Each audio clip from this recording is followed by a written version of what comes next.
اب یہ جو کہا گیا نا فی السراء والضراء، اس کے بارے میں ایک حدیث بہت اچھی طرح وضاحت کرتی ہے.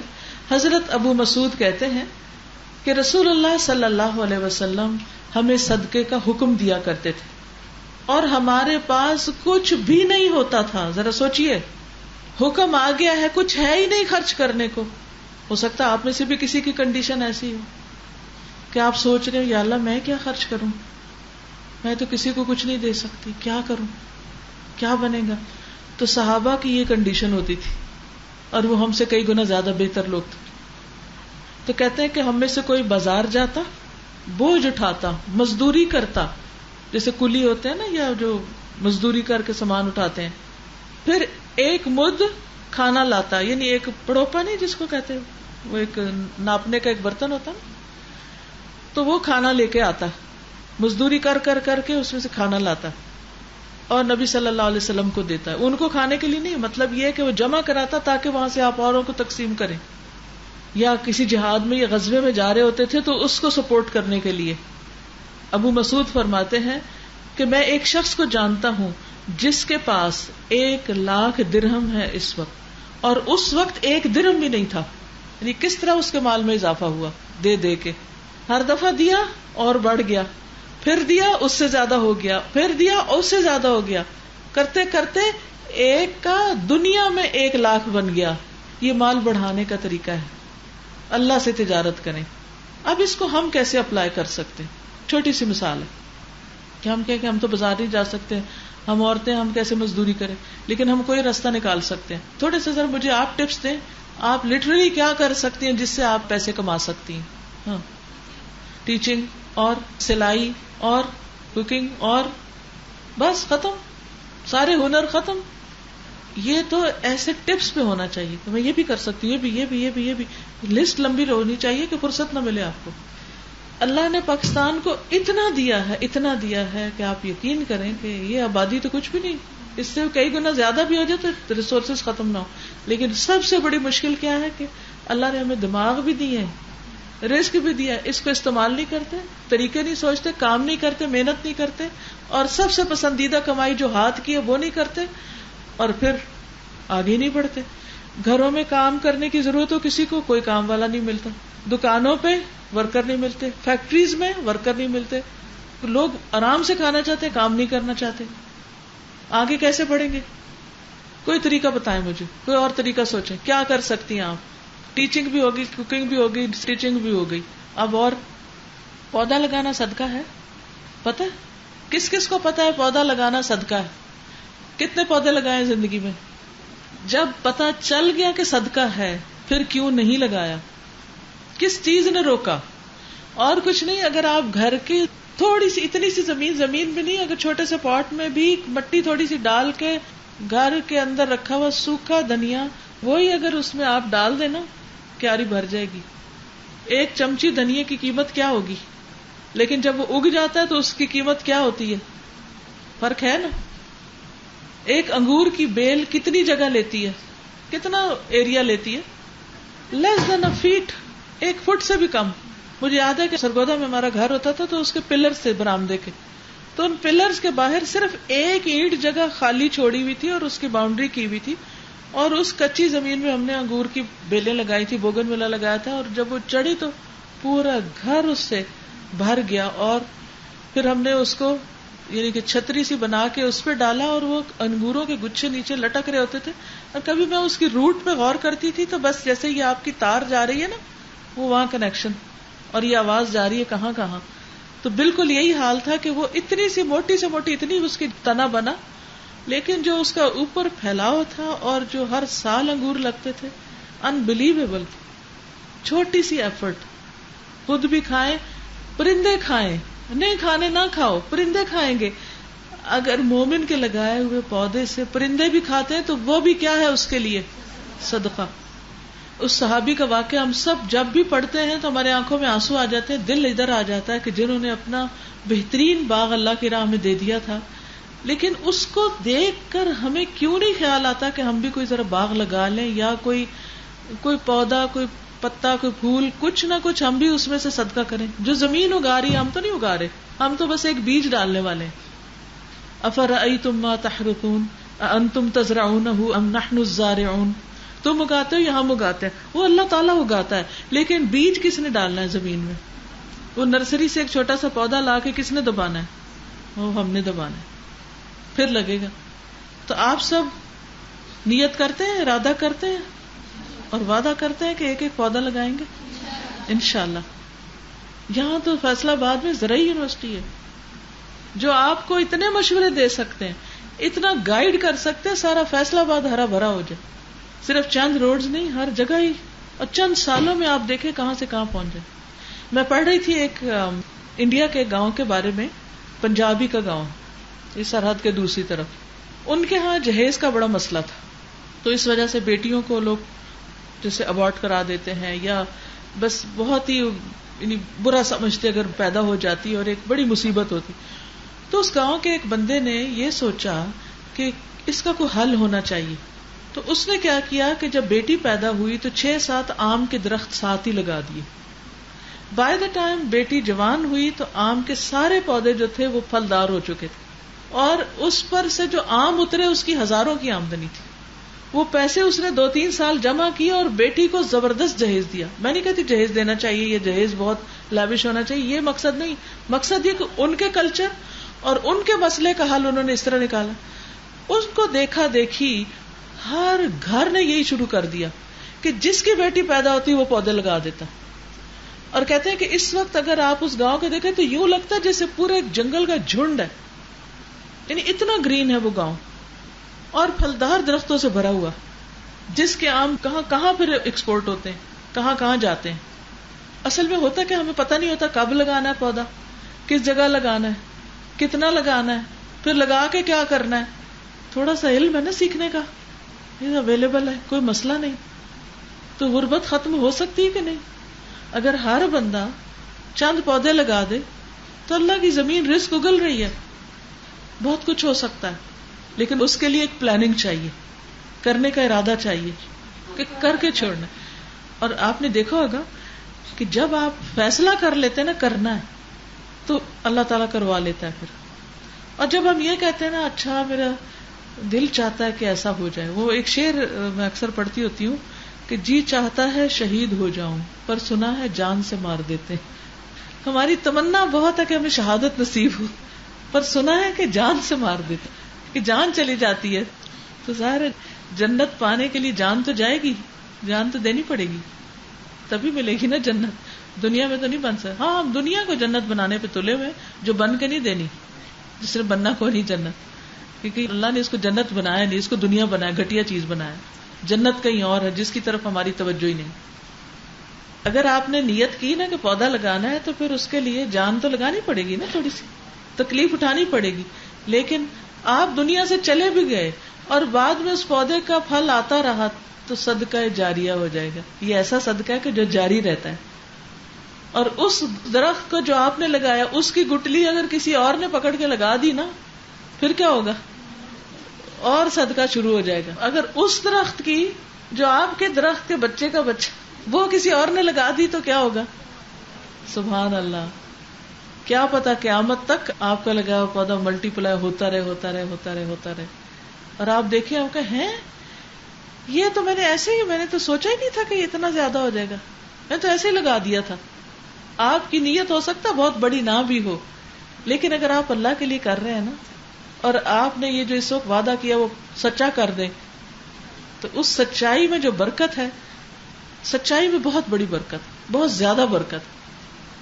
تو صحابہ کرام کے کاموں میں برکت کیوں تھی؟ کیونکہ وہ سچے لوگ تھے. تو انشاءاللہ اگر آپ سچے دل سے کہ اللہ تیری مخلوق کا بھلا ہو. اچھا ہم کیوں نہیں پودا لگاتے؟ ہم کہتے ہیں پتہ نہیں کب اس نے اگنا ہے، پتہ نہیں ہمیں پھل کھانا نصیب ہوگا بھی کہ نہیں، پتہ نہیں میٹھے پھل آئیں گے کہ کھٹے آئیں گے، کیا پتہ کیڑا ہی لگ جائے. تو کیا ضرورت ہے شیخ چلی کی طرح وہ کرتے کرتے کرتے ادھر ہی ٹوکرے کو لات مار کے سارے انڈے توڑ دیے. تو ایسے ہی ہم نیتیں توڑ دیتے ہیں بیٹھے بٹھائے. ہر چیز کا فوری ریٹرن بھی فوری، کوئی کیلکولیشن کر کے یہاں پہلے بتائیں کہ اتنے عرصے میں نیٹ اتنی انکم ہوگی پھر ہم ہاتھ آگے بڑھائیں گے. پورا پیکج چاہیے ہم. تو دیکھیے اللہ کے ساتھ جب ڈیل کرتے ہیں تو یہاں کچھ نہ بھی ملے تو وہاں تو سب ملے گا نا. پھر یہ بھی یاد رکھیے کہ جو صدقہ کرتا ہے نا اس کی نعمتیں برقرار رہتی ہیں. عبداللہ بن عمر رضی اللہ عنہما سے روایت ہے کہ رسول اللہ صلی اللہ علیہ وسلم نے فرمایا اللہ تعالیٰ اپنے بندوں کو نفع پہنچانے کے لیے کچھ لوگوں کو بطور خاص نعمتیں عطا کرتا ہے. کچھ لوگ پریویلیجڈ ہوتے ہیں نا دوسروں کے مقابلے میں, ایسا ہوتا ہے. کچھ کے پاس علم زیادہ ہوتا ہے, کچھ کے پاس مال زیادہ ہوتا ہے, کچھ کے پاس ہنر زیادہ ہوتے ہیں, کسی کے پاس کوئی اور اسکل زیادہ ہوتی. تو یہ اللہ کا فضل ہوتا ہے اس پر. آپ محنت کرتے بھی رہتے ہیں تو اس کے درجے تک نہیں پہنچ پاتے کیونکہ اس پہ اللہ کا فضل ہے. اور اللہ نے اس پہ کیوں فضل کیا اور مجھ پہ کیوں نہیں کیا؟ کیونکہ اللہ نے اس کو آزمائش میں ڈالا کہ اب یہ کیا کرتا ہے, کسی اور کو دیتا ہے کہ نہیں دیتا. تو اللہ تعالیٰ اپنے بندوں کو نفع پہنچانے کے لیے کچھ لوگوں کو بطور خاص نعمتیں عطا کرتا ہے. اگر وہ خرچ کرتے رہیں تو وہ انعامات برقرار رہتے ہیں, وہ انہی کے پاس رہتے ہیں. اور اگر وہ رک جائیں, دینا چھوڑ دیں, تو اللہ تعالیٰ وہ ان سے لے کے اوروں کو دے دیتا ہے. بعض اوقات آپ نے دیکھا ہوگا نا کہ ایک شخص کو ایک فیکٹری لگاتا ہے مثلاً, تو کیا ہوتا ہے کہ وہ اس میں سے خود بھی کماتے ہیں, دوسروں پہ بھی خرچ کرتے ہیں, اور کئی خیر کے کام انہوں نے شروع کر رکھے ہوتے ہیں. بچے کہتے ہیں ہمارے ماں باپ تو بڑے بے وقوف تھے, وہ تو رشتہ داروں کو ہی دیتے رہتے تھے اور فلاں کو دیتے اور فلاں کو دیتے, ہم نے نہیں دینا کسی کو بھی, یہ سارا اپنے پاس ہی رکھیں گے. پھر کیا ہوتا ہے؟ وہ باغ والوں کا قصہ پڑھا قرآن میں, کیا قصہ تھا؟ ان کا باپ جو رکھے ہوئے, ایک اللہ تھا, دوسرا ان کے باپ نے رکھے ہوئے تھے, تو انہوں نے ہم نے نہیں دینا مسکین کو. ادھر سے مسکین کا انہوں نے بند کیا, ادھر سے ان کا سارا باغ جل گیا, سارا بزنس گیا. ہم کیا سمجھتے ہیں ہم مسکینوں کو کھلاتے ہیں, یہ تو اللہ نے ان کا حصہ ہمارے مال میں رکھ دیا ہے, اور ہم کہتے ہیں نہیں نہیں بس بند. نتیجہ کیا ہوتا ہے؟ سب کچھ ہی چلا جاتا ہے. اور یہ تو قرآن کی مثال ہے, اس سے سچی مثال کیا ہوگی؟ اللہ سبحانہ و تعالیٰ نے ہمیں کھول کے بتا دیا کہ ان کا باغ اس وجہ سے جلا تھا, اسی لیے فرمایا کہ وَمَن يُوقَ شُحَّ نَفْسِهِ فَأُولَٰئِكَ هُمُ الْمُفْلِحُونَ, جو دل کی تنگی سے بچا لیا گیا وہ فلاح پانے والے. ورنہ کیا مصیبت ہے, ایک تو لوگ ہی نہیں جان چھوڑتے, یہ آ گیا مانگنے کو, اب وہ مانگ رہا ہے, اب یہ ہر وقت ہم ہی دیتے رہے. یہ اللہ نے دیا ہے دینے کے لیے, دیتے رہیں گے تو اللہ اور دے گا.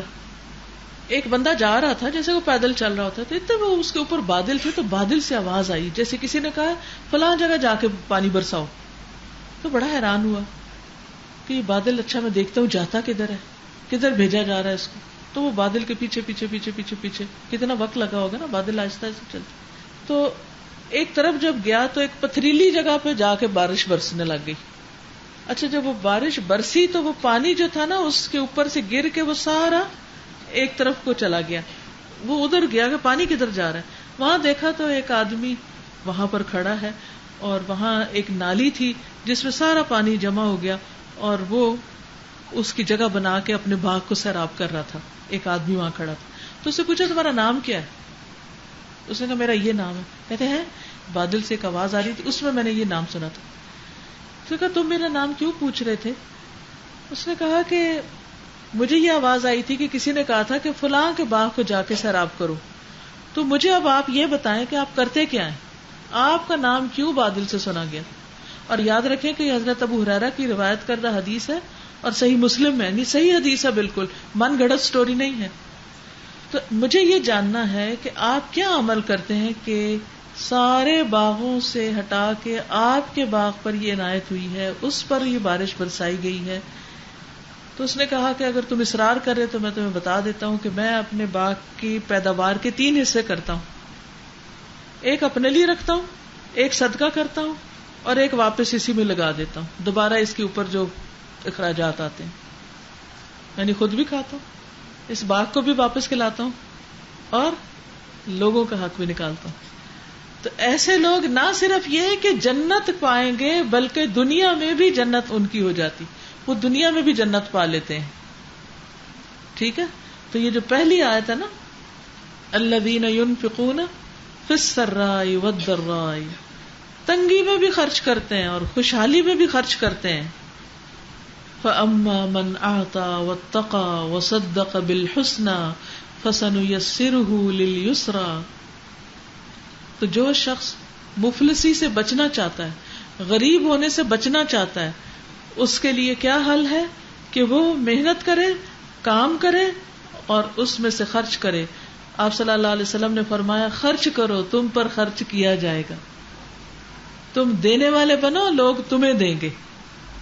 اب اس وجہ سے نہیں خرچ کرنا چاہیے اچھا مجھے کیا ملے گا مجھے کیا نہیں, یہ ہرس نہیں ہونی چاہیے, لیکن اللہ پہ چھوڑ دینا چاہیے. اللہ تعالیٰ آپ کی ضروریات پوری کرے گا. شیطان کے جبڑے ٹوٹتے ہیں جب انسان خرچ کرتا ہے اللہ کے راستے. تو اب آپ دیکھیے وہ پودے کی میں نے بات کی تھی. اچھا پودا آپ نے لگا لیا, یا پودا تو بڑے دنوں میں لگے گا جا کے کوئی پھل دے گا, تو اب کیا کریں پھر اور کیا کریں؟ میں اپنے ہاتھ سے کیا کروں کہ میں خود اپنے ہاتھ کی کمائی کا صدقہ کروں؟ یہ کھولنا پڑے گا تب جا کے تو ایک خوددار قوم بنے گی. اچھا یہ بتائیے کہ آپ میں سے کس کس کو لیمو کاٹنے آتے ہیں؟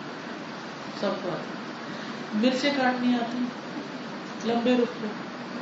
نمک کا پتہ ہے, مرچوں, رائی, سونف, جار ہے آپ کے پاس گھر میں, منڈی کا پتہ ہے. پھر مشکل کیا ہے؟ مشکل کیا ہے؟ سمجھ آ گئی میں کیا کہنا چاہتی ہوں؟ کیا کہا میں نے؟ اچار بنا لیں. بازار کا پریزرویٹو والا نہ کھائیں. کیوں؟ کینسر کرتا ہے. غربت کیوں ہے؟ ہم اس لیے غریب ہیں کہ ہم وہ بازار کے کاؤنٹر پہ پڑا ہوا اچار نہیں خرید سکتے. اس سے کئی گنا کم قیمت پر اگر ہمیں لیمو کاٹنا آتا اور مرچ کاٹنی آتی اور نمک مرچ ہے ہمارے پاس اور ایک چھوٹا سا جار خالی گھر میں پڑا ہوا ہے, تو یہ ساری چیزیں اکٹھی کر کے کیا کریں, تھوڑا سا دھوپ میں رکھ دیں, کیا ہوگا؟ اگر آپ 3 بنا لیں 4 بنا لیں, کیا کریں؟ ایک اپنے لیے رکھ لیں, ایک ہمسائے کے لیے رکھ لیں, ایک کوئی مہمان آئے اس کو گفٹ دینے کے لیے رکھ لیں. کیونکہ آپ 4 لیمو تو نہیں لائیں گے, 5 تو نہیں لائیں گے, اتنے تو 1 کلو ہی لے آئیں گے مثلا. اور جب لیمو اور مرچ کو اکٹھا کریں گے تو مرچ کی کڑواہٹ کون دور کر دے گا اور لیمو کی کھٹاس کون دور کر دے گا؟ اور اگر سالن تھوڑا بھی ہوگا تو گزارا ہو جائے گا اور صحت بھی اچھی ہوگی کیونکہ وٹامن سی ملے گی. اور گرین مرچوں میں اینٹی بایوٹکس, منہ میں پانی آ رہا ہوگا کیونکہ اس کا ڈھکنا کھولتے جائیں گے تو کیا ملے گا؟ خوشبو. اس خوشبو سے کیا ہوگا؟ ناک کھل جائے گا, سائنسز کھل جائیں گے, سائنسز کا پرابلم نہیں رہے گا. کچھ دن پہلے مجھے کسی نے بتایا کہ ان کے کسی رشتے دار کی نگاہ چلی گئی. ڈاکٹر نے ان کو کہا پتہ نہیں کتنے کلو پیاز ایک ٹائم پہ بیٹھ کے کاٹنے, ایک ٹائم پر کاٹ کے وہ بندہ پریشان ہو گیا کیونکہ وہ پانی نکل جب تک وہ ختم ہوا آنکھیں کھل گئی. یہ جو ہمارے کچن کے اندر ایک میڈیکل سٹور ہے نا, وہ بند ہو گیا ہے, فاسٹ فوڈ پہ آ گئے. نہ لیمو کی خوشبو سونگتے ہیں, نہ پیاز ہماری آنکھوں کے آنسو نکالتا ہے, نہ مرچوں سے ہاتھ جلتے ہیں, نہ آٹا گوندنے سے مسل سٹرانگ ہوتے ہیں. تو پھر بیماریاں بھی گھر کرتی ہیں اور صدقہ بھی نہیں کر سکتے کیونکہ بازار سے تو لا کے 4 ڈبے اس کو دینا بھی بہت مشکل ہے. یہ تو ہمارے بجٹ میں نہیں بنتی بات, کیونکہ چلو سرراہ میں تو ہو سکتا, درراہ میں کیا کریں؟ خوشحال لوگ تو چلو یہ بھی کر لیں گے, غریب لوگ کیا کریں گے؟ صدقے کا حکم تو ہر ایک کو ہے, کوئی بہانہ ہی نہیں کہ ہم غریب ہیں, غریب کو بھی کرنا پڑے گا. اور پھر جو عقل مند لوگ ہوتے ہیں وہ اس میں تھوڑا سا لہسن بھی ڈال دیتے ہیں. میری ساس اللہ تعالیٰ ان کو بخشش فرمائے, وہ کیا کرتی تھی, ایک چاٹی ہوتی تھی اس میں وہ ڈالا ہوتا تھا, اچھا پہلا نکلتا رہتا تھا, اور جو سبزی آتی نا روز اس میں سے کچھ ایسا اس میں چلا جاتا تھا. تھوڑا بہت گوبھی آئی وہ گئی, گاجر آئی وہ گئی, مولی گئے, سہاجنے گئے, فلان, وہ چھوٹی چھوٹی کوئی چیز, ہر چیز, حتیٰ کہ وہ جو ہوتے ہیں نا چھلکے مالٹے وغیرہ کے ہوتے ہیں, ابلے ہوئے چنے ان کو خشک کر کے وہ ڈال دیے. کیا زبردست اچار, زبردست. اب گھروں کے اندر وہ سب کچھ اٹھ گیا.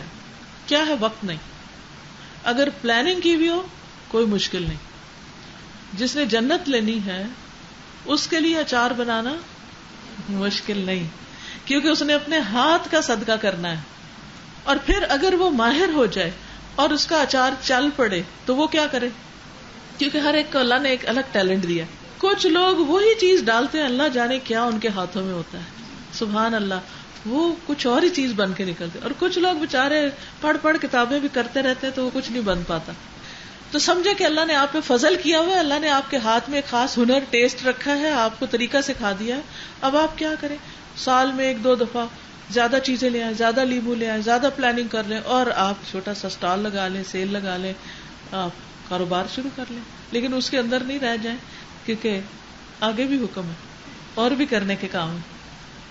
اب دیکھیں کہ یہ جو جیسے شامی کباب ہے، اس طرح یہ چیزیں بنانی تو اتنی آسان ہے. جس وقت میں اپنے گھر کے سارے کام خود کرتی تھی تو میں ہفتے میں 1 دن جیسے چھٹی کے دن بنایا کرتی تھی. جتنی دیر میں کچن صاف کر رہی ہوتی تھی نا، اتنی دیر میں وہ گوشت گل چکا ہوتا تھا، باقی چیزیں تیار ہو چکی تھی، اور تھوڑی دیر میں ہی ان کو کر کے رکھ لی. اگر آپ ہر روز نہیں بھی کر سکتے، ویکینڈ پہ ایسی کوئی چیز بنا کے آپ لوگ لا کے ایک ڈش اس کی سیل کریں. میری بیٹی نے ایک ریاض میں دارالذکر ایک جگہ ہے، ایک ادارہ ہے خواتین کا اسی طرح جیسے اللہ، تو اس نے جوائن کیا تھا. کہنے لگی ماما مجھے ان کی یہ بات اتنی اچھی لگتی ہے کہ انہوں نے ہفتے میں 1 دن رکھا ہوا جس میں ہر اسٹوڈنٹ کو، ایک کلاس کے ہر اسٹوڈنٹ کو کچھ نہ کچھ بنا کے ضرور لانا ہے. وہ خود بنا کے لاتے ہیں، خود ہی خریدتے ہیں، خود ہی کھاتے ہیں، اور اس کے پیسے ادارے میں جمع کرا دیتے ہیں. کہتی ہے اتنا شاندار، وہ مطلب ہر چیز بہترین ہے، کیونکہ کہیں سے ان کو مانگنا ہی نہیں پڑتا، وہ خود ہی کام کر کے. اور پھر کہتی ہیں کہ ہر ایک کو، جیسے خواتین ہے زیادہ تر، اب سب نے چھٹی ہو گئی، بچوں کو لینا ہے، اب گھر جا کے کون پکائے گا، کسی نے لے لیے کباب، کسی نے لے لی نان، کسی نے لے لیا کچھ. اور کہتی ہے میں تو ہر دفعہ وہیں سے ہی کچھ نہ کچھ خرید کے لے آتی تھی اور مجھے اتنی سہولت ہو جاتی تھی. اور کہتی تھی کہ پہلے وہ صحیح بیچتے، پھر جب اینڈ میں رہ جاتا تو اس کو اور سستا کر کے بیچ دیتے تاکہ کوئی چیز بچے نہ. اور ان سیلز کے ذریعے اتنی آمدنی اس ادارے کی کہ انہیں کسی ڈونیشن کی ضرورت نہیں، سب اپنے ہاتھوں سے کیا ہو. اب یہ کہ جیسے الہدیٰ کینیڈا بنا تھا تو الحمدللہ اس وقت ہمارے 7-8 گروپ تھے شاید، تو ہر ہفتے ایک گروپ کی باری ہوتی تھی. وہ کیا کرتے تھے، یا الگ الگ یا پھر کٹھے پیسے جمع کر لیتے. ایک دن ایک خاتون جیسے چنے اکٹھے کر لیے نا، یعنی چنوں کے پیسے، اتنے کلو چنے اتنے میں آئیں گے، وہ پیسے ڈیوائڈ کر دیتے. وہ چنے ابال کے اور اس کی چنا چاٹ بنا کے وہ لے آتی تھی. اگلے دن کوئی اور کچھ کر، اگلے دن ہر ایک کے حصے میں منیمم تھوڑے سے پیسے آتے تھے، لیکن وہ مل کے اچھی خاصی چیز بن جاتی تھی جس کو ساری کلاس خریدتی، اور اس میں اچھے بھلے پیسے ہوتے وہ جمع ہوتے. کیوں میں نے یہ سلسلہ کیا؟ آپ اپنے ہاتھوں کی کمائی سے اپنا ادارہ بنائیں. اگر آپ کو صرف مفت میں مل گیا نا لوگوں کی ڈونیشن، آپ کو قدر ہی نہیں آئے گی. جب آپ نے خود بنایا ہوگا نا، پھر آپ اس کو اون کریں گے، پھر آپ کا دل جائے گا اس میں، پھر اس میں برکت ہوگی. اور ہر بندے نے اپنا حصہ اس میں ڈالا، ہر بندے نے حصہ ڈالا، کوئی غریب ہو، امیر ہو، چھوٹا ہو، بڑا ہو، تھوڑا کر سکے، زیادہ کر سکے. لیکن مسلمانوں نے کیا کیا تھا؟ مسجد نبی کیسے بنی تھی؟ ہر ایک نے فزیکلی کام کیا تھا نا، خود نبی صلی اللہ علیہ وسلم بھی ساتھ لگے تھے. تو اس سے کیا ہوتا ہے، اس سے آپس میں بانڈنگ بھی ہوتی ہے، اور یہ چھوٹی چھوٹی چیزیں جو ہیں یہ ایک خوشی بھی لاتی ہیں. اور یقین کریں جب آپ اپنے ہاتھ کے کام سے صدقہ کریں گے، جو آپ کے دل میں سکون آئے گا، جو آپ کو خوشی ہوگی، وہ اور ہی چیز ہے. اللہ کے نبی داؤد علیہ السلام کون تھے؟ نبی کے علاوہ کون تھے؟ اللہ نے ان کو کیا دیا تھا؟ بادشاہت دی تھی، ٹھیک ہے نا. وہ کیا کرتے تھے؟ اپنے ہاتھ سے کام کرتے تھے، زرے بناتے تھے. اللہ نے ان کے ہاتھوں کو کیا عطا کیا تھا؟ ان کے ہاتھوں میں لوہا پگھل جاتا تھا. اللہ نے قوت ڈال دی ان کے ہاتھوں میں، سبحان اللہ. فرنس پاور جو بڑی بڑی سٹیل فیکٹریاں کرتی ہیں، اللہ نے ان کے ہاتھوں میں وہ رکھ دیا. وہ نبی تھے، ایک دن روزہ رکھتے تھے، ایک دن کھاتے تھے. بہترین تہجد ان کے تھے، اور اپنے ہاتھوں سے کام بھی کرتے تھے، لوگوں کے مقدموں کا فیصلہ بھی کرتے تھے، تعلیم بھی دیتے تھے. زبور ان پہ نازل ہوئی تھی. کیا وہ بھی ایک انسان نہیں تھے؟ جالوت کو کس نے مارا تھا؟ ان کے ہاتھوں. کیا شان! ایک بندے سے اللہ نے اتنے کام لے لیے. تو ان کی مثالیں اللہ تعالیٰ نے کیوں قرآن میں دی ہیں کہ ہم بھی کچھ کریں، ہم بھی کچھ کریں. پھر اللہ نے ان کو بیٹا بھی کیسا دیا، سلیمان علیہ السلام جیسا. تو ہم سب کو کیا کرنا ہے الٹیمیٹلی؟ یہ سب کس لیے؟ دکھاوے کے لیے نہیں، جنت پانے کے لیے. یہ سب کچھ ہم نے کس لیے کرنا ہے؟ جنت حاصل کرنے کے لیے. آگے کیا ہے؟ کیونکہ میں اگر صدقے پہ رہی تو شام تک بھی بیٹھی رہی تو ختم نہیں ہونا. اگلا کام ایک ہے دینے کا اور ایک ہے روکنے کا. والکاظمین الغیظ، غصہ روک لیتے ہیں، غصہ پی جاتے ہیں. اچھا ہم غصہ خوب نکالتے ہیں اور صدقہ روک لیتے ہیں. ہم کہتے ہیں ہمیں بس ایک مشکل ہے، مجھے غصہ بہت آتا ہے، کیا کروں، مجھے بہت غصہ آتا ہے، کیونکہ ہم نکالتے بہت ہیں، نکالتے رہتے. اللہ تعالیٰ کہتے ہیں مت نکالو، اس کو روک لو. جنت چاہیے، غصہ روک لو، کنٹرول کر لو، کوئی بات نہیں، جانے دو، لیٹ اٹ گو. کاظم کا لفظ ہے نا، یہ کظم سے، کظم ہوتا ہے تھیلی ہوتی ہے، یا آپ یوں سمجھے جیسے بوٹل کا ڈھکن بند کرنا. یا پہلے زمانے میں ہوتے تھے نا، گتھلیاں ہوتی تھی تو ان کی رسی اوپر ہوتی تھی، تو وہ کھینچ کے اس کو جیسے پیسوں کی پوٹلی ہوتی ہے نا، اس کو اوپر سے بند کر دیتے، نوٹ لگا دیتے. تو صدقے کی تھیلی پہ نہیں نوٹ لگاؤ، غصے والی تھیلی پہ نوٹ لگاؤ. وہ جو اندر غصہ ہے نا، کنٹرول کرو، کیونکہ جب اس کو کنٹرول نہیں کرو گے، جانے دو گے، تو کیا نقصان ہوگا؟ اور بڑھے گا اور بڑھے گا اور آئے گا اور آئے گا. کنٹرول کرنا شروع ہو جاؤ گے تو اس کی انٹینسٹی کم ہوتی جائے گی. تو یہ بھی کیوں کریں؟ اتنا مشکل کام آسان نہیں ہے، بہت مشکل ہے. اچھا جب غصہ آتا ہے تو زبان بھی چلنے لگتی ہے، ہاتھ بھی چلنے لگتے ہیں بعض اوقات، اور جو ہاتھوں میں ہوتا ہے وہ بھی چلنے لگتا ہے. کیسے؟ کوئی برتن ہو وہ اٹھا پھینکتے ہیں، لکھ رہے ہو تو کیا لکھنے لگتے ہیں، کمپیوٹر میں بیٹھے ہو تو کیا ٹائپ کرنے لگتے ہیں اگر غصہ آ جائے. اور اگر کوئی سامنے اور بولنا پڑے تو کیسے بولتے ہیں. جس کو نہیں بھی بولنا آتا وہ بھی بول جاتا. 2-3 دن پہلے کوئی مجھ سے کہہ رہا تھا کہ وہ میرا ریکارڈ ہی ٹوٹ گیا. میں نے کہا کیا؟ کہ میں نے کبھی کسی کے ساتھ بحث نہیں کی تھی، اور فلاں بندے نے مجھے اتنا تنگ کیا کہ میں نے بھی بہت جرا کر لی. کہتے اب مجھے بہت ریگریٹ ہو رہی ہے کہ میں نے کیوں کیا. تو بعض اوقات ہم صبر کرتے رہتے اور ایک دن ڈھام سے پڑ جاتے ہیں. اس وقت پھر روک لے انسان. کنٹرول یہ آپ کے اسٹرانگ ہونے کی علامت ہوگی. نبی صلی اللہ علیہ وسلم نے پہلوان کی مثال دی تھی. سب کو آتی ہے پہلوان والی مثال؟ کیا؟ جی ہاں، جو غصے کے وقت اپنے غصے کو کنٹرول کر جائے. اور کیا کرنا ہے جنت میں جانے کے لیے؟ جنت کی تیاری. والعافین عن الناس، لوگوں کو معاف کر دینے والے، لوگوں کے قصور معاف کر دینے والے. کس سے غلطی نہیں ہوئی کبھی آپ میں سے کسی انسان کے ساتھ؟ کیونکہ ان الناس کی بات آ گئی نا. پہلی 2 چیزیں تو آپ کے اپنے اوپر ہیں، صدقہ کرنا آپ نے کرنا یا نہیں، غصہ پینا یا نہیں. اب آ گیا لوگوں سے معاملہ. تو اب کیا کرنا ہے؟ والعافین عن الناس. میرا سوال یہ تھا کہ کون ایسا ہے آپ میں سے جس نے کبھی کسی انسان کے ساتھ کوئی زیادتی نہیں کی؟ ہم میں سے کوئی بھی ایسا نہیں. ہم سب غلطیاں کرتے ہیں اور انسانوں کو تنگ کر جاتے ہیں. سب سے زیادہ ہم کس کو تنگ کرتے ہیں؟ اپنے ہی ماں باپ کو، میاں کو. جو ہمارے جتنا زیادہ قریب ہوتا ہے، جو ہمیں جتنا زیادہ پیارا ہوتا ہے، اس کو اتنا زیادہ تنگ کر دیتے ہیں، کیونکہ اس سے توقعات زیادہ ہوتی ہے نا. اچھا جب ہم اپنے کسی پیارے کو تنگ کر بیٹھتے ہیں تو پھر ہمارا کیا دل چاہتا ہے کہ وہ کیا کرے؟ ہمیں معاف کر دے. ایسے ہی کرتا ہے. اچھا ہو گئی نا اب ہم سے غلطی، اب یہ ہمیں کچھ نہ کہے، وہ سب معاف کر دے. اب یہی سچویشن اس کو بدل دے کہ کسی نے آپ سے زیادتی کی، جو آپ سے محبت بھی کرتا ہے، لیکن انسان ہے، غلطی ہوگی اس سے. اب وہ آپ سے سوری کرنا چاہتا ہے. اب آپ کیا کریں گے؟ بڑے بن جائیں گے، انا کا مسئلہ بنا لیں. میں اس کو نہیں معاف کر سکتی، اس نے مجھے بہت دکھایا. تو جو ایسے میں معاف کر دے، جب بالکل معاف کرنے کو دل نہ چاہے، تو اللہ تعالیٰ کیا فرماتے ہیں؟ واللہ یحب المحسنین.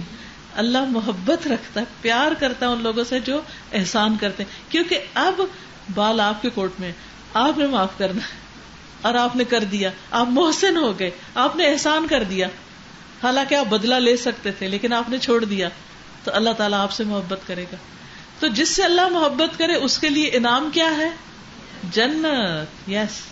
تو جنت میں جانے کے لیے کیا کرنے کی ضرورت ہے پھر؟ لوگوں کو معاف کرنا، خرچ کرنا، غصہ پی جانا، اور لوگوں کو معاف کر دینا، لوگوں کی غلطی معاف کر دینا. جب یہ کام ہم کریں گے، احسان کریں گے. دیکھیں صدقہ کر کے بھی احسان ہی کرتے ہیں، غصہ نہ کر کے احسان کرتے ہیں، اور لوگوں کو معاف کر کے بھی احسان کرتے ہیں. ایسا احسان کرنے والوں سے اللہ تعالیٰ محبت کرتا ہے, اور جس سے اللہ تعالیٰ محبت کرے پھر اس کا کیا ہوتا ہے, اس کے لیے تو پھر ساری نعمتیں. جب کوئی انسان کسی انسان سے محبت کرتا ہے تو وہ اس کے لیے کیا کرتا ہے. ماں اپنے بچے سے محبت کرتی ہے تو کیا کرتی ہے, اپنی سب سے پیاری قیمتی اچھی چیز پھر اس کو دیتی ہے نا. یا جس سے بھی ہم محبت کرتے ہیں, ہم محبت کے اظہار میں اپنی محبوب چیز دیتے ہیں, کیونکہ ہماری محبت اس بات کا تقاضا کرتی ہے. کوئی شعر آتا ہے کہ جو محبت کرتے ہیں وہ دوسرے کے لیے کیا کرنا چاہتے ہوتے ہیں. سب سوچیں کہ جو محبت کرتے ہیں وہ کیا دینا چاہتے ہیں. کس کس کو گانے آتے ہیں؟ آپ کو آتے ہیں. سچ تو بولا, پورے ہال میں سے ایک بندے نے سچ بولا ہے, حالانکہ سب کو آتے ہیں, مجھے پتا ہے, اس لیے کہ مفت میں سننے کو ملتے. آپ اپنے گھر ٹی وی نہ بھی رکھے, آپ ریڈیو نہ بھی چلائیں, آپ کہیں جا رہے ہو بازار میں, کیا ہوگا, سننا پڑ جائے گا. آپ بس میں بیٹھ جائیں, سننا پڑ جاتا ہے آپ کو. تو اس لیے کوئی یہ نہیں کہہ سکتا میں نے کبھی گانا نہیں سنا, سب نے سنے میں. اچھا, اب آپ نے دیکھا ہوگا جو گانے ہوتے ہیں نا, اس میں کیسے کیسے دعوے کر رہے ہوتے ہیں لوگ. وہ اصل میں آج کی نسل جو ہے نا, ان کو غزلیں اور وہ شعر سمجھ نہیں آتے. تو کسی نے لکھا کہ ان کی بیٹی اسکول گئی, پہلے اس نے ہوم اسکولنگ کی, اسکول گئی, میرے خیال شاید او لیولز میں یا گریڈ 10 میں یا فرسٹ ایئر میں کہا, تو اس نے اسکول میں غزل پڑھی, میر تک میر کی ایک کھس کی. تو وہ گھر آ کے اپنی ماں کو کہتی کہ ان کی شادی نہیں ہوئی تھی, وہ اتنا کیوں روتے تھے. تو یہ ہے کہ ہماری اردو شعر و شاعری تو بہت رچ ہے اس معاملے میں, کہ جو جذبات کا اظہار, اور ہو سکتا ہے انگریزی میں آپ کو ایسی کوئی چیز نہ ملے, عربی میں بھی شاید نہ ملے جو اردو شاعری میں. تو اس لیے یہ ماننے کی بات نہیں کہ آپ کو میری بات سمجھ نہ آئے, کہ محبت کرنے والے کیسی کیسی قربانیاں دیتے ہیں. لیلا مجنو کے قصے نہیں سنے ہوئے نا, سب کو پتا ہے. یعنی لوگ اپنی جان تک دینے کو تیار ہو جاتے ہیں, اور کئی لوگوں نے دی بھی ہے جس کا کوئی فائدہ نہیں ان کو. اصل میں اللہ نے یہ سارا کچھ ہمارے اندر اس لیے رکھا تھا کہ ہم اللہ سے محبت کریں, اور ہم وہ کرنا بھول گئے, اور شیطان نے ہمیں اور محبتوں میں ڈال دیا, دھوکے میں ڈال دیا. تو شیطان کے دھوکے سے بھی انسان کو الرٹ رہنا چاہیے. اینی وے, چلیے آیت سنا دیتے ہیں. اچھا, اس میں ایک پوائنٹ رہ گیا کہ غربت میں صدقے کی بات ہوئی تھی, خوشحالی میں صدقہ کرنا. آپ کو پتا ہے کہ بہت سے لوگ جن کو اللہ نے بہت دیا ہوتا ہے وہ اتنے بخیل بھی ہو جاتے ہیں. ان کا بھی بڑا ٹیسٹ ہوتا ہے. جب دولت زیادہ ملنے لگتی ہے تو مال کی محبت بھی زیادہ ہونے لگتی ہے, پھر وہ اپنی ذات پر بہت سا اسراف کر لیتے ہیں, لیکن جہاں خرچ کرنا چاہیے وہاں نہیں کرتے. اب دیکھیں کہ ایک ایک شادی پر جتنا خرچ ہوتا ہے, تو ہمیشہ یہ سوچتی ہوں کہ اس سے ایک ایک اسکول بن سکتا ہے جس میں ہزاروں بچے پڑھ سکتے ہیں, صرف ایک شادی کا خرچہ. تو خوشحالوں کے لیے بھی چیلنج ہے اور غریبوں کے لیے بھی چیلنج ہے.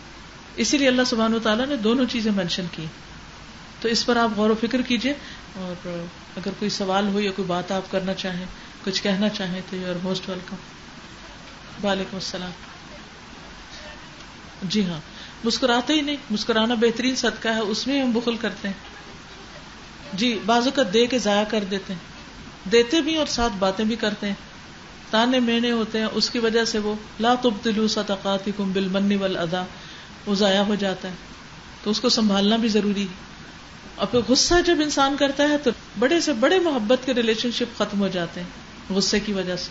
میں نے یہ پڑھا تھا, دین, غیرت, حمیت اور یہ آرگنائزیشن نظم و ضبط کا غصہ جو ہے نا دیٹ از نیسیسری. اس میں آپ دیکھیے کہ دینی غیرت اور حمیت اور تنظیم, اس معاملے میں غصہ جو ہے وہ جائز ہے اگر, تو اس کے اظہار کے لیے نبی صلی اللہ علیہ وسلم کا اسوہ حسنہ دیکھنا ہوگا. ٹھیک ہے, آپ نے کیسے کیا. جیسے مختلف مواقع پر جب آپ نے لوگوں کے اندر ایسی چیزیں دیکھی تو جہاں پر غصہ کرنا چاہیے تھا اس پر آپ نے ایکشن کیسے لیا. تو اس میں ہم دیکھتے ہیں کہ ایک کتاب ہے غلطیوں کی اصلاح کا نبوی طریقہ, بہت ہی بہترین کتاب ہے. اس میں آپ کی زندگی کی بہت سی مثالیں آپ کو ملیں گی سیرت میں. اس میں ہم دیکھتے ہیں کہ جیسے ایک عورت آئی زنا کر کے, اس نے کہا کہ مجھے پاک کیجیے, آپ نے اپنا منہ پھیر لیا, وہ دوسری طرف آ گئی. آپ نے فرمایا کہ کیا تم حاملہ ہو, تو اس نے کہا کہ ہاں. آپ نے فرمایا کہ جاؤ جب بچہ پیدا ہو پھر آنا. پھر وہ آئی, کہا جاؤ دودھ پلانے قابل ہو پھر آنا. اب اس کو سزا دینی ہے. جب وہ بچہ کھانے کے قابل ہو گیا, جب وہ واپس آئی تو آپ نے اس کو کہا کہ صحیح طرح لباس پہن لے، کیونکہ اس کو رجم کرنا تھا، پتھر مار کے سنسار کرنا تھا. سنسار کر دیا گیا اس کو، اس کے بعد سزا دے دی گئی. لیکن اس میں کہیں کوئی تانا دیا گیا، کہیں کسی قسم کی کوئی بے عزتی کی گئی یا کوئی ایسی بات کی گئی نہیں. اسی طرح جب دو ہسبینڈ وائف کے بیچ میں ایسا معاملہ پیش آ گیا تھا لعان کا، تو اس پر بھی آپ نے بلا کر کیا کیا؟ تصفیہ کرا دیا، جدائی کرا دی، دونوں میں بات ختم کر دی. لیکن اس کے بعد کبھی کسی نے اس واقعے کو بنیاد بنا کر کسی کو تانا نہیں دیا. ایمانی غیرت، دینی حمیت، ان سب چیزوں کا تقاضا کیا ہے کہ ہم امر بالمعروف اور نہی عن المنکر کریں، اور اس کے لیے ہم اسٹرکٹ ڈسپلن رکھیں، آرگنائزیشن کے اندر بھی اسٹرکٹ ڈسپلن رکھیں، کسی کو اس میں کوئی نقصان پہنچانے کا موقع نہ دیں، لیکن اسی طریقے سے جیسے نبی صلی اللہ علیہ وسلم نے کیا. مثلاً صفیں درست کرنے پر آپ کوشش کرتے تھے نا، یعنی جو نماز کے لیے، تو آپ کیا کرتے تھے جب آپ ناراض بھی ہوتے تھے، اب جب آپ غصے میں بھی آتے تھے کیا ہوتا تھا؟ ایسا نہیں آپ کو غصہ نہیں آتا تھا. کیا ہوتا تھا؟ نبی صلی اللہ علیہ وسلم کا غصہ کیسے ہوتا تھا؟ چہرے کا پورا رنگ ایسے لگتا تھا جیسے خون نچڑنے لگا، لیکن زبان سے ایک بھی ناحق جملہ نہیں نکلتا تھا، کسی پر ذاتی اٹیک نہیں ہوتا تھا. ہمیشہ جنرلی بات کرتے تھے کہ لوگوں کو کیا ہو گیا ہے، وہ ایسا اور ایسا کیوں کرتے ہیں. اب کے لیے اتنا ہی کافی. سبحانک اللہم و بحمدک، اشہد ان لا الہ الا انت، استغفرک و اتوب الیک. السلام علیکم و رحمۃ اللہ وبرکاتہ.